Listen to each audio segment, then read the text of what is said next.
تو یہ لینے کی دو سند ہے، دونوں میں ایک میں مجہول راوی ہے، ایک میں غیر معروف راوی ہے، ان دو کو ملا کے ہم اس حدیث کو صحیح نہیں بول سکتے۔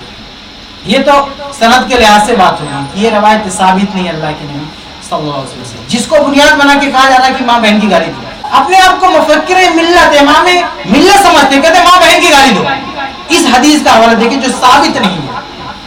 اچھا آئیے اس حدیث کا ترجمہ بھی دیکھ لیتے ہیں کہ اگر مان لو کہ حدیث صحیح ہے، ثابت ہے، تو اس کا مطلب کیا اس میں یہ ہے کہ ماں بہن کی گالی دو؟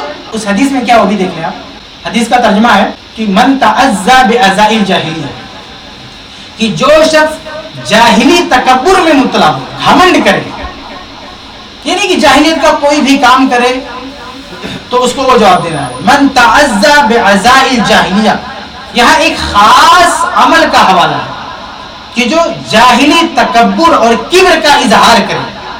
اور ایک روایت جو اس سلسلے کی ہے اس میں تو باقاعدہ سرات بھی ہے کہ ابی بن کعب سے اصل میں ان کے حوالے سے روایت منقول ہے۔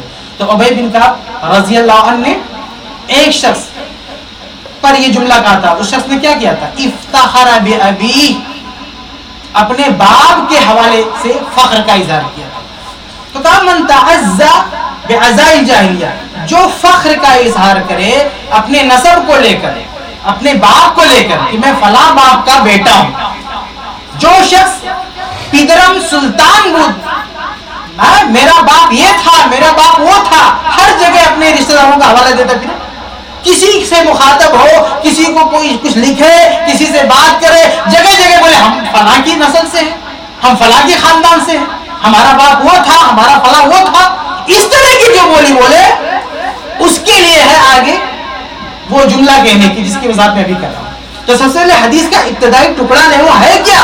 من تعزى بعزاء الجاہلیہ، اور روایت میں کیا؟ افتخر بابی، اپنے باپ کا ذکر کر رہے، اس نے فخر کیا تھا باپ کا حوالہ دے کر، میرا باپ یہ ہے۔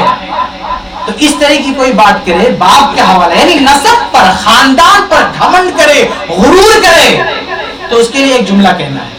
اب یہ جملہ کیا؟ اب یہ تو سمجھ میں آ گیا نا کہ کس ادا پر اور کس عمل پر آگے کا جملہ بولنا۔ عمل کیا ہے؟ خاندان پر فخر کرنا، میرا باپ فلاں تھا، میں فلاں خاندان پر تھی، میں فلاں خاندان کا ہوں، میرا تعلق فلاں صاحب سے ہے، تو اس طرح کی رٹ لگائے اس کے لیے یہ بات ہے، سب کے لیے نہیں کہ جس سے بھی ہمارا اختلاف اس کے لیے وہ جملہ بولنے بیٹھ جانا۔ جو ہمیشہ اپنے باپ داداؤں کے چرچے میں لگا رہے، اپنا سلسلے سب ہمیشہ وہاں تک پہنچاتا رہے اور گھمنڈ کرے اس پر، اس کے لیے بات ہے۔ ابھی آگے کیا ہے کہ جو یہ کام کرے اس کو جواب کیا دینا ہے؟ کہا فَأَعِزُّوهُ بِحَنِئَبِي، اس کو آر دلاؤ، اس کو شرم دلاؤ، اس کے باپ کی شرمگاہ کا تذکرہ کرے۔ وَلَا تَكْنُوا، اور یہاں کوئی کنایہ اور اشارہ استعمال مت کرو، کلیئر صراحت کے ساتھ اس کو شرم دلاؤ۔ یہ لفظ بلفظ ترجمہ ہے کہ فَأَعِزُّوهُ، سے شرم دلاؤ، آر دلاؤ۔ کیسے؟ کیسے شرم دلاؤ؟ بِحَنِئَبِي، اس کے باپ کی شرمگاہ کو ذکر کرے۔ وَلَا تَكْنُوا، اور یہ یاد دلانے میں کوئی اشارہ مت استعمال کرو، کلیئر واضح طور پر، صریح طور پر اس کو آر دلاؤ۔ مطلب کیا ہے اس کا؟ کہ جو اپنے باپ پہ فخر کرتا ہے اس کو بتاؤ، اس کے باپ کی شرمگاہ کا ذکر کرو۔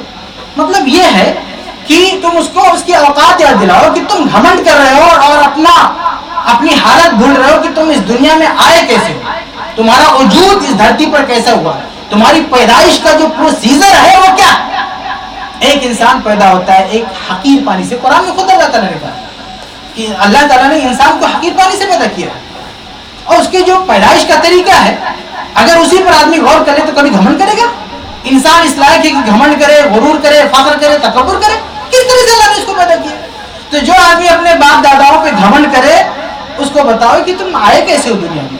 فَعِزُّوهُ بِحَنِئَبِي، کہ اپنے باپ کی شرمگاہ سے گزر کر گھمنڈ کر رہے ہو، تمہاری حیثیت کیا ہے؟ یہ مطلب ہے اس حدیث کا کہ جو باپ دادا کا نام لے کر گھمنڈ کرے اس کو یاد دلاؤ کہ جن باپ داداؤں پر گھمنڈ کرتے ہو ان باپ داداؤں کے ذریعے تم کیسے آئے۔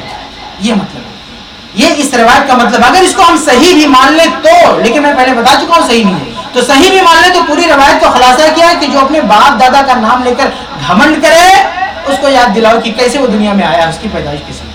اب بتائیے اس کو اگر ہم صحیح نہیں مان لیں تو اس میں یہ کہا ہے کہ ماں بہن کی گالی دو؟ اس روایت میں ہے کہ ماں بہن کی گالی دو؟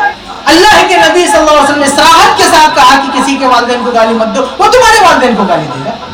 شرک میں جو ملوث ہے انہیں گالی دینے سے منع کیا، شیطان کو گالی دینے سے منع کیا، اس نبی کے نام پر یہ کہا جا رہا ہے کہ ماں بہن کی گالی دو۔ حدیث ہے، سنت ہے، استغفر اللہ، یہ اللہ کے نبی صلی اللہ علیہ وسلم کے حوالے سے بات کی جا رہی ہے۔ اور ایک حدیث اگر آپ نے اسے صحیح بھی سمجھا ہے تو اس کا صحیح مفہوم رکھنا چاہیے سامنے، اور اگر کوئی غلط مفہوم تمہارے ذہن میں آ بھی رہا ہے تو تعبیر کرنا چاہیے اللہ کے نبی صلی اللہ علیہ وسلم کے جو اخلاق ہیں، جو کردار ہیں، آپ صلی اللہ علیہ وسلم کے تعلق سے جو صحیح احادیث ہیں ان کو سامنے رکھتے ہوئے کوئی اچھی تعبیر کر لینا چاہیے۔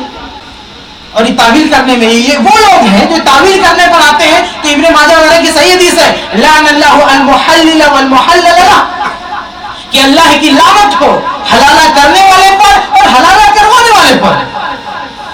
تو کیا تعبیر کیا؟